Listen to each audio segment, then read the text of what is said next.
Rekam apa? Anda ini siapa? Rekam apa? Ini kan ditayangkan di ruang sidang kan? Berarti Anda ingin menipu saya. Di lorong rutan ini Anda ingin jadikan sebagai bagian daripada ruang sidang. Jangan dagelan lah, jangan sinetron kita jangan sinetron. Sidang perkara pidana. Saya didorong, saya tidak mau hadir. Ini hak asasi saya yang dijamin oleh undang-undang. Dipaksa, dihinakan. Undang-undang menjamin dan melindungi saya untuk dihadirkan dalam ruang sidang. Saya minta menuntut undang-undang itu diterapkan. Ini pengadilan, ada di bawah kekuasaan undang-undang. Kok hak saya dirampas?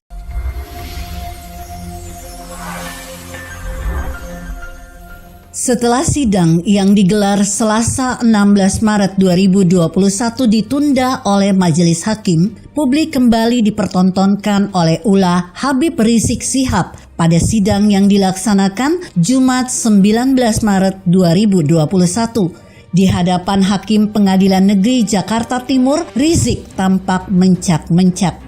Rizik Syihab mengikuti sidang secara virtual dari Bareskrim Mabes Polri. Namun baru memasuki ruang sidang, tampak Rizik berulah lagi dan berdebat dengan jaksa penuntut umum. Amarahnya memuncak ketika ia melihat kamera yang sedang merekamnya. Alasannya, lorong rutan bukan tempat persidangan. Ini ditayangkan ke ruang sidang kan? Berarti Anda menunggu saya. Di lorong rutan ini, Anda menjadikan sebagai bagian dari ruang sidang. Jangan dagelan lah, jangan sinetron, matikan. Saya nggak rela, ini bukan ruang sidang, ini lorong rutan. Jangan tipu-tipu, ujar Rizik. Rekam apa? Anda ini siapa? Rekam apa? Ini kan ditayangkan di ruang sidang kan? Berarti Anda ingin menipu saya. Di lorong rutan ini Anda ingin jadikan sebagai bagian daripada ruang sidang. Jangan dagelan lah, jangan sinetron kita jangan sinetron. Sidang perkara pidana. Jaksa tidak mau kalah dengan sikap Rizik yang mempertontonkan kebengisannya. Jaksa penuntut umum yang hadir di PN Jakarta Timur meminta pemanggilan Rizik secara paksa dengan cara apapun dengan bantuan pihak rutan maupun kepolisian. Saya kan menolak sidang online, kok dipaksa begini? Hak saya dilindungi undang-undang. Peraturan Mahkamah Agung ada opsi online dan offline, kata Rizik di lorong rutan Bareskrim Mabes Polri. Sidang online saya tidak siap. Pertama, satu, dan saya sampaikan alasan. Satu, hak saya dilindungi undang-undang. Dari KUHP pasal 154.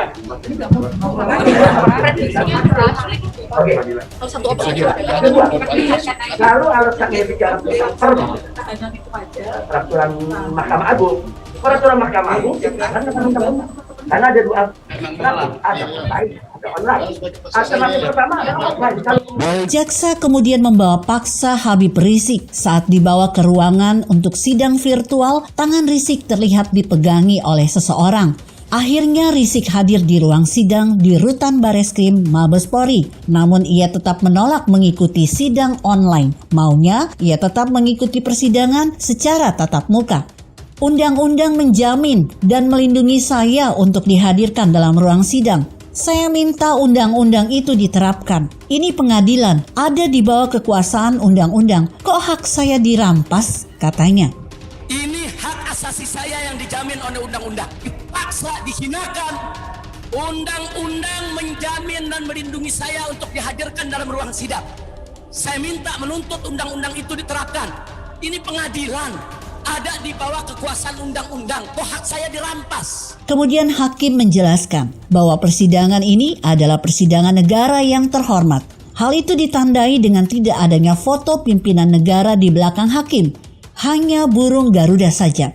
Ini adalah persidangan Habib, persidangan negara. Persidangan negara, bukan persidangan pemerintah.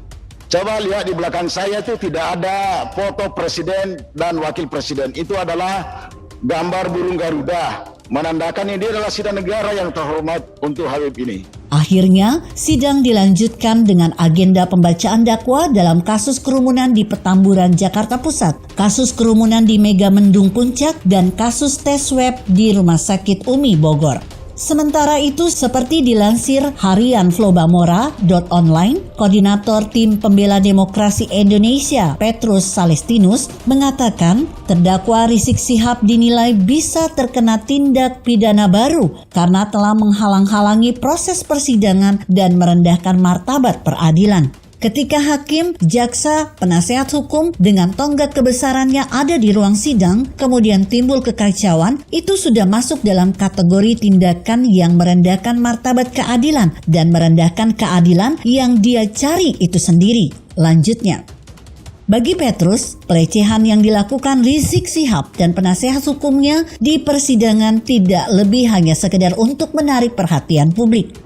Dalam persidangan yang dilakukan daring di tengah pandemi COVID-19, kendala jaringan merupakan hal biasa. Rizik Syihab selalu membesarkan hal kecil di forum manapun. Ternyata peristiwa di dalam rutan pun terjadi dan dia sudah lakukan kemarin, katanya. Kalau Rizik Syihab dan penasihat hukum masih melakukan langkah-langkah seperti itu, kata Petrus, akan merugikan Rizik Syihab sendiri. Rizik Syihab nantinya tidak akan mendapatkan keadilan yang dia angan-angankan, tetapi dia akan menghadapi tuntutannya yang semakin banyak. Harusnya Rizik Syihab dan tim penasihat hukumnya tahu, dalam persidangan wajib menjaga kehormatan dan peradilan. Hal tersebut sesuai dengan aturan yang ada di KUHP dan Mahkamah Agung. Dalam persidangan tidak boleh mengeluarkan kata-kata kasar, harus disampaikan secara santun. Rizik Syihab dan penasihat hukum semestinya memaklumi situasi persidangan yang terpaksa digelar daring karena situasi pandemi COVID-19. Aturan itu berlaku bagi perkara tindak pidana umum yang perkara perdata. Hampir semua persidangan yang menurut data di pengadilan sudah ribuan perkara disidangkan secara online selama masa pandemi COVID-19.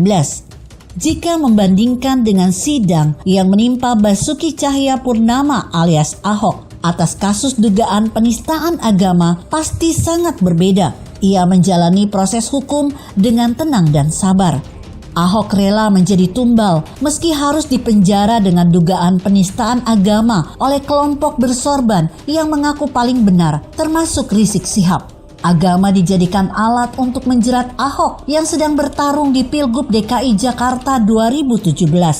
Kala itu, jutaan orang memberikan semangat berupa bunga dan cahaya lilin di malam hari kepada Ahok. Tidak ada yang dipaksa, semua bergerak secara spontan dari hati nurani sendiri. Sesaat setelah Ahok divonis 2 tahun penjara oleh hakim, ia malah membungkuk sebagai bentuk hormatnya kepada majelis hakim. Ahok tidak pernah melawan seperti yang dilakukan Rizik Syihab. Ahok dipaksa menerima hukuman yang belum tentu dibuatnya. Merasa paling benar, lalu menjelekkan orang yang tidak sepaham dan sekeyakinan akan memunculkan lingkaran kebencian yang tiada henti. Orang yang merasa paling benar adalah bentuk kesombongan. Tidak menjadikan seseorang tinggi derajat, tapi dengan kesombongan itulah akan terperosok dalam kerendahan akhlak.